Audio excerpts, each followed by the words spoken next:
شریعت پر عمل کرنا ہر مسلمان کے لیے لازم ہے۔ شریعت سب کے لیے، وہ چاہے عالم ہے، کوئی پیر ہے، مفتی ہے، کوئی بادشاہ ہے، کوئی فقیر ہے، شریعت سب پہ لاگو ہوتی ہے۔ ٹھیک ہے، شریعت مقدم ہے۔ اب شریعت کو اگر اور طریقت کو ہم آسان لفظوں میں سمجھنا چاہیں تو شریعت ظاہر پر ہے اور طریقت آپ کے باطن پر ہے۔ یعنی اگر آسان لفظوں میں کہیں کہ میں نے کہا کہ اقتدیت بہذا الامام متوجہا الی جہۃ الکعبۃ الشریفۃ اللہ اکبر، نیت میں نے کی اور میں نے ہاتھ باندھ دیے، اب یہ شریعت ہے۔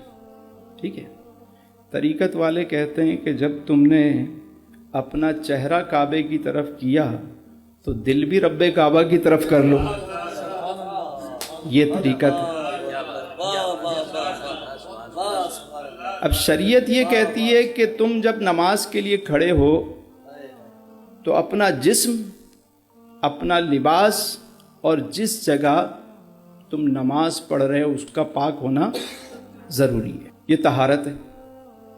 اور صاحبان طریقت کہتے ہیں کہ جہاں تم نے جسم کو پاک کیا، تم نے جگہ کو پاک کیا، تم نے لباس کو پاک کیا، اگر دل کو پاک کر لو تو یہ طریقت کی بات ہے۔ تو شریعت اور طریقت میں کوئی لڑائی نہیں ہے، کوئی فرق نہیں ہے، بلکہ بعض بزرگوں نے تو اس کو اور آسان کیا۔ انہوں نے کہا کہ طریقت جو ہے وہ حضور کے طریقے کا نام ہے، شریعت وہ ہے جو حضور نے بتائی۔ ہم مسلمانوں پہ کتنی نمازیں فرض ہیں؟ 5، یہ شریعت ہے۔ حضور کتنی پڑھتے تھے؟ 6۔ اب کوئی 6 پڑھتا ہے تو وہ طریقت والا ہے، حضور کے طریقے والا ہے۔ بھائی اللہ کی راہ میں 2.5% مال کی زکوٰۃ دینا یہ شریعت ہے نا، لیکن سب کچھ اللہ کی راہ میں خرچ کر دینا یہ طریقت ہے۔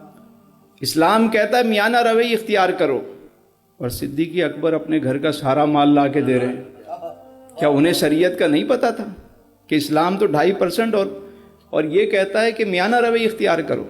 پوچھا گھر والوں کے لیے کیا چھوڑا؟ کہا اللہ اور اس کے رسول کو چھوڑ کر۔ یہ طریقت ہے۔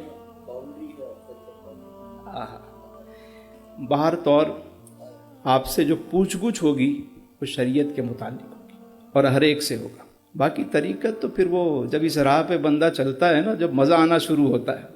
میرے حضور گھر تشریف لائے، اماں عائشہ سے پوچھا کہ وہ جو مال میں نے کہا تھا کہ صدقہ کر دو تم نے کر دیا؟ کہا یا رسول اللہ سارا کر دیا، بس یہ تھوڑا سا بچا ہے۔ میرے حضور نے فرمایا عائشہ جو تم نے بانٹ دیا وہ بچا ہے، جو تم نے بانٹ دیا وہ بچا ہے، تو رکھا ہوا ہے۔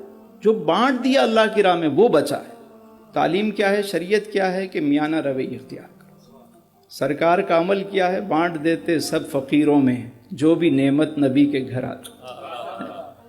تو بہرحال اس میں کوئی لڑائی نہیں ہے، کوئی فرق نہیں ہے۔ یہ تو بعض جہلا نے جو ہے اس میں اپنی کہانیاں فٹ کی کہ میاں شریعت اور ہے، طریقت اور ہے، معرفت اور ہے، حقیقت اور ہے، آپ نہیں سمجھیں گے، یہ بہت مشکل ہے۔